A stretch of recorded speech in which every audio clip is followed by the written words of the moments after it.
Rebonjour et merci beaucoup de votre invitation. C'est merveilleux d'être réunis ici aujourd'hui dans l'Assemblée chrétienne de Farnham, au 1901 rue principale Est, à Farnham. Donc, j'ai lu le Seigneur d'être parmi vous ce matin. Et mon message est intitulé « Diriger ses pas dans la bonne direction ». Et ça, c'est basé sur un texte dans l'Écriture sainte. J'aime à baser les prédications dans la parole de Dieu. Donc ça, c'est dans Jérémie, le chapitre 10, au verset 23, que nous retrouvons ces paroles-là. Peut-être dans une version, ça peut être un petit peu différent. Vous allez voir, ça revient au même. Moi, je lis ici dans la version Nouvelle Édition de Genève. Et puis, ça va comme suit le verset. Seigneur, je le sais, l'homme n'est pas capable de se conduire comme il faut. Il n'a pas les moyens de diriger ses pas dans la bonne direction. D'où vient le thème du message d'aujourd'hui.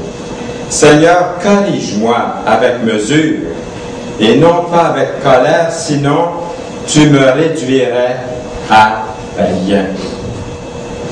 Alors, on voit ici que c'est un verset qui peut être très, très utile dans les moments qui vont suivre, vous allez voir.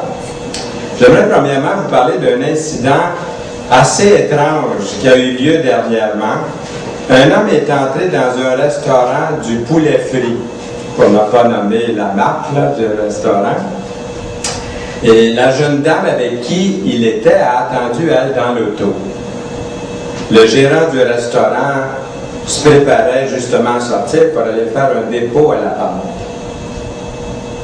Puis il a accidentellement remis à cet homme, au lieu de la boîte de poulet qu'il avait commandée, le gérant lui a remis à la place une boîte de poulet, mais pleine d'argent, du dépôt qu'il voulait aller faire à la banquette. Le client a pris la boîte sans savoir ce qu'il y avait dedans. Et pour lui, c'était du poulet qu'il y avait là-dedans. Ça devait avoir à peu près le même poids que le poulet, peut-être un petit peu plus lourd. Ne sachant pas que c'était de l'argent et non du poulet. Il est retourné à sa voiture et lui et la jeune dame sont repartis. Ils sont allés au parc pour pique-niquer. Alors, vous pouvez vous imaginer la surprise en ouvrant la boîte pleine d'argent. Ça n'ôte pas l'appétit, ça. L'homme et la femme ont réalisé, bien sûr, qu'ils avaient fait une grosse erreur. Et l'homme est retourné au restaurant et tout honnêtement a remis tout cet argent au gérant. Et il va sans dire que le gérant était très, très soulagé, très heureux, très reconnaissant. Il était tellement excité qu'il a dit à l'homme, « Restez ici un instant, je veux appeler le journal pour qu'il prenne votre photo. Vous êtes le type le plus honnête en ville. » « Oh non, s'il vous plaît, monsieur, n'appelez personne, l'homme a protesté. « Pourquoi pas? » a demandé le gérant. « Le problème, voyez-vous, je suis marié et la femme avec qui je suis n'est pas mon épouse. » C'est bizarre, vous ne trouvez pas? L'homme a eu assez d'intégrité et assez de conscience pour retourner l'argent, mais pas assez de conscience morale pour être fidèle à sa femme. Dans sa tête, le vol est mauvais, mais l'adultère est correct, est passable. Une contradiction assez étrange. Je me demande d'après quelle sorte de système moral cet homme a dirigé sa vie. Il semble y avoir pas mal de confusion morale dans notre société aujourd'hui. Je n'ai pas besoin de vous souligner ça bien, bien longtemps. Alors, comment diriger ses pas dans la bonne direction, dans le monde dans lequel on vit aujourd'hui? Ça nous prend une base, ça nous prend quelque chose. Il fut un temps où il y avait encore des absolus moraux. Je vais vous en rappeler quelques-uns. Et certaines choses étaient mal. Vous vous souvenez? Mais de nos jours, le mot péché est un mot qui ne semble pas être dans le vocabulaire de beaucoup de personnes, en tout cas. Les frontières morales dans notre culture sont plutôt de plus en plus repoussées. Un monsieur d'âge d'or a écrit, et je vous le cite, il écrit « Quand je suis né en 1938, les avorteurs étaient emprisonnés. La grossesse hors mariage était considérée comme scandaleuse, les homosexuels anormaux, la pornographie dégradante, le mariage était sacré, vivre ensemble hors mariage était tabou, le divorce était un déshonneur, la mère à la maison était honorée, peu de femmes fumaient ou sacraient, tenir parole était honorable, les diplômés d'université savaient lire leurs diplômes. Notre gouvernement reconnaissait encore les valeurs judéo-chrétiennes, l'autorité gouvernementale et la force policière étaient respectées. Oui, nous avons fait beaucoup de chemin, mais pas dans la bonne direction. Auteur inconnu. Plusieurs croient que le déclin des valeurs morales et sociales est le plus grand problème qui se pose dans notre société aujourd'hui. Il y a un sens répandu du désarroi moral dans notre pauvre monde. Cette confusion morale est rendue plus mauvaise quand ceux et celles qui sont dans des postes élevés dans notre société ne nous montrent pas l'exemple. À tous les jours, quelque chose sort dans les nouvelles. Des gens dans la haute direction qu'on respecte dans notre société qui tombent dans toutes sortes d'abus, comme vous savez. Il y a un certain nombre de systèmes moraux que tous connaissent ou des théories dans notre paysage culturel d'aujourd'hui. Ces systèmes moraux sont des règles par lesquelles les gens en général vivent aujourd'hui dans notre société. Par exemple, le système moral populaire qui régit le comportement de pas mal de gens est imbriqué dans le slogan. Les gens vivent d'après des slogans. La publicité l'utilise abondamment d'ailleurs, comme vous savez, pour vous vendre des autos, des robes ou je ne sais trop quoi, à peu près n'importe quoi. C'est le dicton suivant. Tout le monde le fait, fais le don. Vous l'avez tous entendu, celle-là. Et combien de gens vivent d'après ça? Le niveau moral de cette théorie est la majorité. Si la majorité des gens sont d'accord et participent, alors ça doit être correct, pense-t-il. On pourrait énumérer plusieurs mauvais exemples, comme tricher à l'école, tricher sur l'impôt, mettre fin à la vie d'un petit être qui n'est pas encore né, le vol à l'étalage, le langage sale, maudire et jurer, et quoi encore? Hé, là, vous, ne me pointez pas du doigt, je suis pas tout seul là-dedans, voyons donc, c'est ce que tout le monde fait. Mais rappelons-nous que c'était la majorité qui a crucifié notre Seigneur Jésus-Christ. Pas vrai? C'était la foule qui a crié « Crucifie-le ». Pilate leur dit « Crucifierai-je votre roi ?» Les principaux sacrificateurs, les gens religieux, répondirent « Nous n'avons de roi que César » dans Jean 19, verset 15. Les principaux sacrificateurs ne représentaient certainement pas un bon système moral pour avoir dit des choses comme ça, d'avoir appuyé la foule qui criait « Crucifie-le ». Ce n'était pas un bon système moral non plus au jour de Noé et au jour de Lot, de Sodome et de Gomorrhe. Mais que dit l'Écriture? Cette petite phrase que dit l'Écriture, on la trouve dans Galates 4, verset 30, mais je l'utilise à bon escient. Que dit l'Écriture pour vous lire d'autres versets? Par exemple, Matthieu 7, verset 13 et 14, qui dit « Entrez par la porte étroite, car large est la porte, spacieux est le chemin qui mène à la perdition, j'allais dire, puis la majorité s'en vont dans cette direction-là. Le grand nombre se dirige vers ce chemin-là, aujourd'hui, qui mène à la perdition, et il y en a beaucoup qui entrent par là, la majorité. Mais étroite, nous lisons dans l'Écriture, et la porte resserrée, le chemin qui mène à la vie, et il y en a peu qui les trouvent. Remercions le Seigneur de faire partie de ces peu qui ont trouvé ce chemin. Pas pour nous glorifier, mais pour lui donner toute la gloire. Un autre système moral qui régit le comportement des gens est fondé sur un autre slogan, et je vous donne ce slogan que vous connaissez sans doute. C'est ma vie, écoutez, là, c'est ma vie, je peux en faire ce que j'en veux. Avez-vous déjà entendu ça? Personne ne doit imposer son niveau moral sur ma vie, sur quelqu'un d'autre, ont-ils dit. La morale de ce slogan est « Fais ce qui te plaît. Mon gars, ma fille, t'es numéro 1. Fais ce qui te fait plaisir. Tu as seulement une vie à vivre, attrape tout ce que tu peux. » Le niveau moral est le moi d'abord. Je vais faire ce qui me plaît, merci.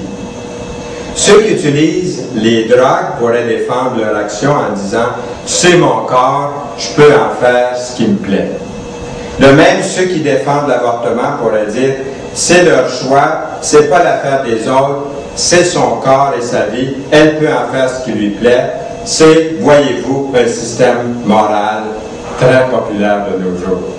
Tellement populaire que nous, les chrétiens, des fois, on embarque un petit peu dans cette idée-là sans vraiment le réaliser, sans le savoir. C'est l'influence de la majorité qui est là. C'est vraiment ce slogan qui est mis en pratique. Mais que dit l'Écriture? L'Écriture dit ceci dans l'Ancien Testament, à la période des juges. La Bible nous indique qu'en ce temps-là, il n'y avait point de roi en Israël, et j'ai souligné, chacun faisait ce qui lui semblait bon. Vous voyez, c'est pas d'aujourd'hui, mais aujourd'hui encore peut-être plus que jamais. Dans Juge 17, verset 6, et aussi, à nouveau, on retrouve le même passage, la même chose, dans Juge 22, le verset 5. Comment vous aimeriez vivre dans une société où chacun serait encouragé à faire tout ce qu'il veut selon son bon plaisir? Ce n'est certainement pas un bon système moral. Un jour, j'ai fait monter quelqu'un en auto et il m'a dit il ne devrait pas avoir de stop, il ne devrait pas avoir de lumière rouge. On devrait chacun être libre de faire ce qu'on veut. On nous impose la loi. Mais moi, je ne voudrais pas habiter dans son monde à lui. Parce que même avec les stops et les lumières, c'est dangereux de conduire aujourd'hui. Hein? Notre verset thème aujourd'hui, c'est quoi? Seigneur, je le sais, l'homme n'est pas capable de se diriger comme il faut. Il n'a pas les moyens de diriger ses pas dans la bonne direction. Seigneur, corrige-moi. Jérémie 10, verset 23. Une autre théorie sur le marché des idées morales recommande celle-ci. Les temps changent. La norme devient donc la culture. Les temps changent. Hé là, on est en 2008, là, le 21e siècle, réveille. Les temps ont changé, ça a évolué, mon gars, là, écoute, arrive en ville. L'idée, c'est que l'éthique d'hier est démodée. Voyez-vous comme c'est dans l'esprit des gens? Je vous mens pas quand je vous dis des choses comme ça, je dis c'est en fait ce qui arrive. C'est comme ça. Et nous, les chrétiens, est-ce qu'on est en train d'emboîter, sans le savoir trop, dans des idées pareilles? Il faut vraiment revenir aux Écritures. L'idée est que l'éthique d'hier est démodée. Ce n'est plus approprié. Elle peut avoir fonctionné autrefois, là, dans le passé, mais les temps ont changé, pense-t-il. Et sur cette base, la moralité et l'éthique peuvent changer comme le vent. Il n'y a plus d'absolu. Seulement le consensus du plus grand nombre. La moralité devient le souhait de la majorité. Ce qui était mal hier pourrait être bon aujourd'hui, croit-on? Ésaïe 5.20 dit ceci. Malheur à ceux qui appellent le mal bien et le bien mal, qui changent les ténèbres en lumière et les ténèbres et la lumière en ténèbres, qui change l'amertume en douceur et la douceur en amertume. Il n'y a pas si longtemps, du moins, de mon vivant à moi, là, tout un régime politique, un des plus civilisés au monde, l'Allemagne, dans les années 30-40, en était arrivé là. On considérait comme OK de mettre les handicapés mentaux et les vieillards à mort qui ne pouvaient plus contribuer à la société. Est-ce que je vous raconte des histoires? Non. C'est un fait du temps qu'on a vécu, nous. Mais que dit l'Écriture? Viendra un temps où les hommes ne supporteront pas la saine doctrine, mais ayant la démangeaison d'entendre des choses agréables, ils se donneront une foule de docteurs selon leur propre désir, détourneront l'oreille de la vérité, se tourneront vers les femmes. Mais toi, sois sobre. Toi, sois sobre en toutes choses. Supporte les souffrances. Fais l'œuvre d'un évangéliste. Remplis bien ton ministère. 2 Timothée 4, 3 à 5. Vous en voulez un autre? Voici un autre système moral. Ce sera seulement cette fois-ci. La norme est la fréquence. Si je le fais seulement cette fois-ci, là, ça ne devrait pas être si pire que ça. C'est seulement pour le fun. Avez-vous entendu celle-là aussi? Combien de vols de banque dois-je commettre avant d'être appelé voleur? C'est un système moral populaire de nos jours. Mais est-ce que ça fait du sens? Je serai infidèle seulement une fois, seulement cette fois-ci. Je tricherai seulement cette fois-ci. Je vais mentir seulement cette fois-ci. Je vais prendre ce qui ne m'appartient pas seulement cette fois-ci. Je vais supprimer une petite vie seulement cette fois-ci. La rareté de nos péchés les rend-ils OK? Que dit l'Écriture?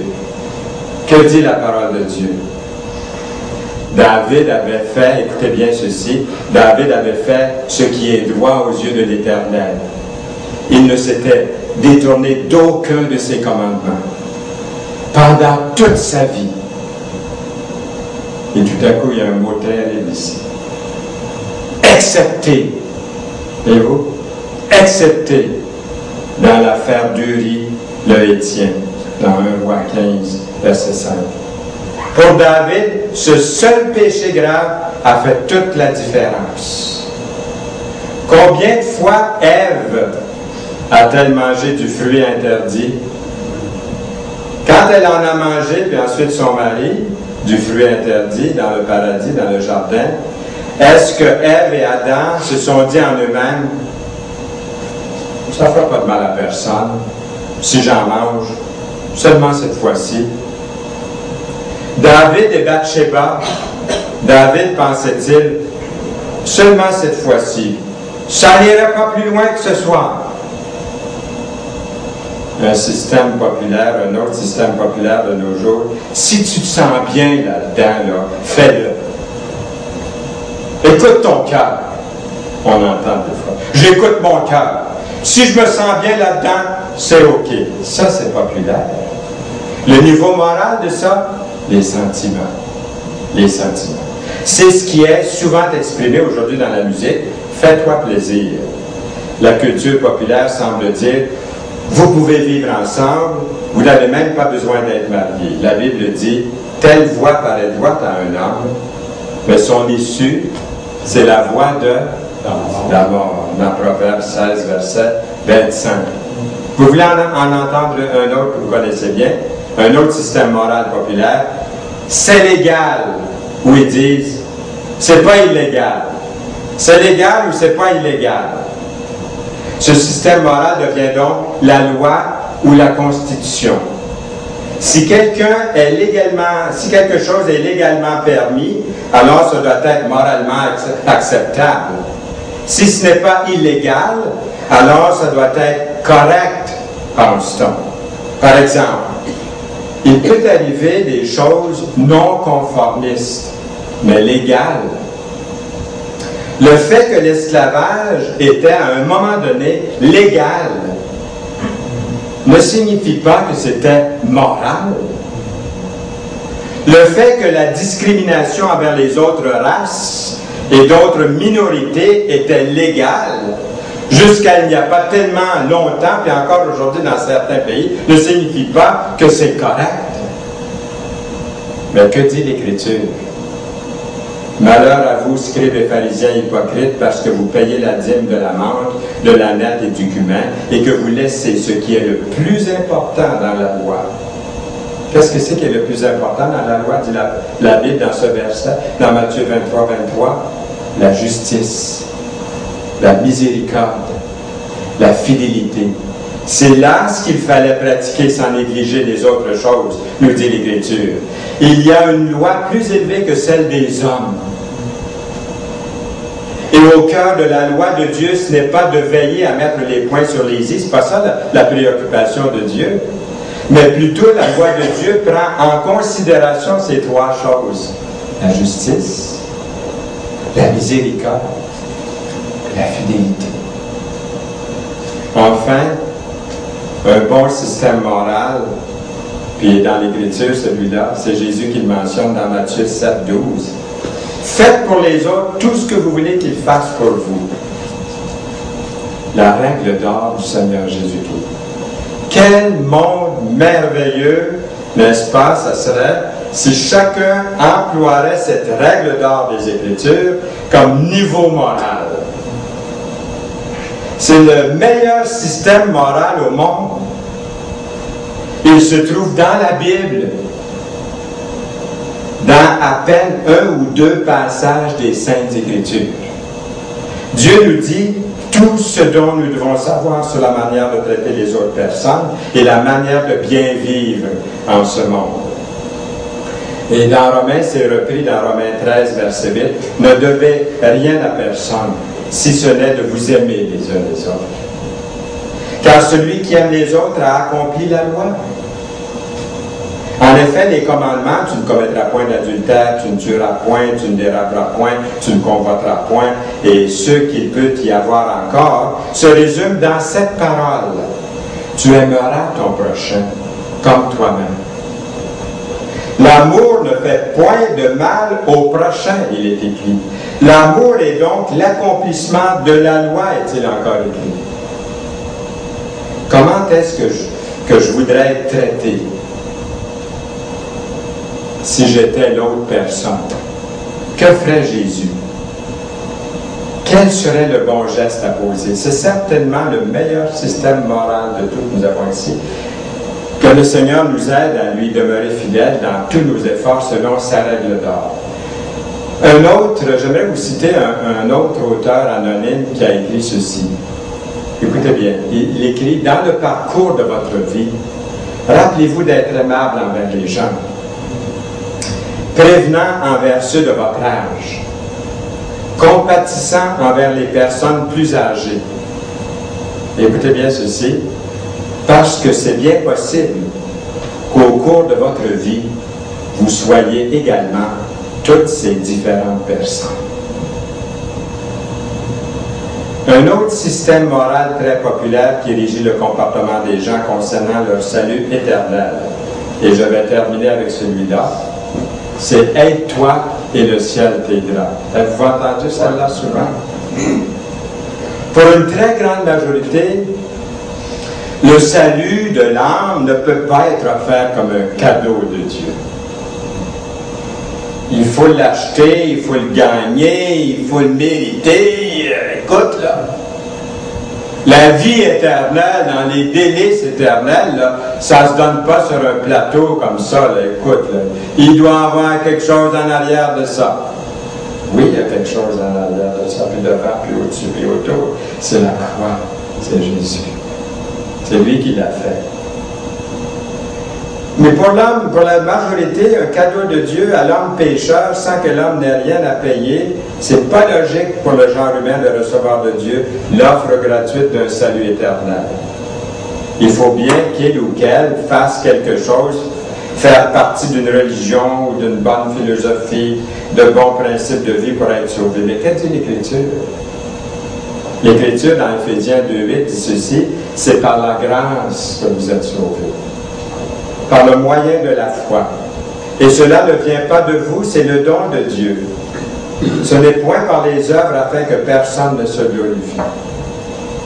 Mon épouse est une très bonne épouse, elle est une très bonne jeune fille quand je l'ai rencontrée. C'est pour ça d'ailleurs que je l'ai mariée. Mais elle se fiait beaucoup sur ses bonnes œuvres pour être sauvée. Elle pourrait vous le dire elle-même dans son témoignage. Mais quand elle a lu ce verset, c'est par la grâce que vous êtes sauvés. Par le moyen de la foi, cela ne vient pas de vous, c'est de l'œuvre de Dieu. Ce n'est point par les œuvres, afin que personne ne se glorifie. Son cœur s'est ouvert au Seigneur. Elle s'est vue pécheresse et perdue devant l'amour, la grâce de Dieu. Et c'est lui le sauveur, c'est pas elle, c'est lui le sauveur de son âme. Dans la parole vivante, j'aime beaucoup la manière de parole vivante, quelquefois, et ici dans les Actes 2:38, Pierre leur répondit, « Changez !» Changez, Pierre dit, et que chacun de vous se fasse baptiser au nom de Jésus, le Christ. Cela signifiera que vos péchés sont pardonnés. Alors, vous aussi, vous recevrez en cadeau, j'aime beaucoup parce qu'il utilise le mot cadeau, et vous aussi, vous recevrez en cadeau le Saint-Esprit. Car Dieu vous l'a promis à vous, à vos enfants, à tous ceux qui, dans les pays lointains, entendront l'appel du Seigneur, notre Dieu, qui leur demande de venir à lui. Le pas est à vous, le pas est à moi. Je peux connaître tout ce qu'on vient de voir dans quelques instants, et ne rien faire. Ne pas le prendre, ne pas prendre la grâce de Dieu, le cadeau de Dieu. Venir à lui, nous lisons. En conclusion, ce verset à nouveau que je vous lis dans Jérémie 10, 23. Seigneur, je le sais, l'homme n'est pas capable de se conduire comme il faut. Il n'a pas les moyens de diriger ses pas dans la bonne direction. Seigneur, corrige-moi, mais avec mesure et non pas avec colère, sinon tu me réduirais à rien. Ne regardez pas à la majorité. Ne regardez pas au slogan de ce monde. Il y en a, j'aurais pu parler toute la journée des différents slogans par lesquels les gens vivent aujourd'hui. Ne regardez pas à la culture ou à vos sentiments. Tournons-nous vers la Bible. Tournons-nous vers le message. Concentrons-nous sur la règle d'or. Tournez-vous carrément. Aujourd'hui même, tournons-nous carrément, si ce n'est pas déjà fait, vers Jésus, le Sauveur. Et aussi pour nous chrétiens, le Seigneur. Il est notre Sauveur, mais le Seigneur nous engage, nous fait marcher pour lui, pour sa gloire. Est-ce que vous voulez le faire? Amen? Amen. Amen. Seigneur, nous voulons te louer, te bénir. Merci pour ta parole qui nous parle franchement, clairement, sans équivoque, qui nous conduit, qui dirige nos pas dans la bonne direction, vers le Seigneur, le Sauveur et Seigneur Jésus-Christ. Amen. Amen.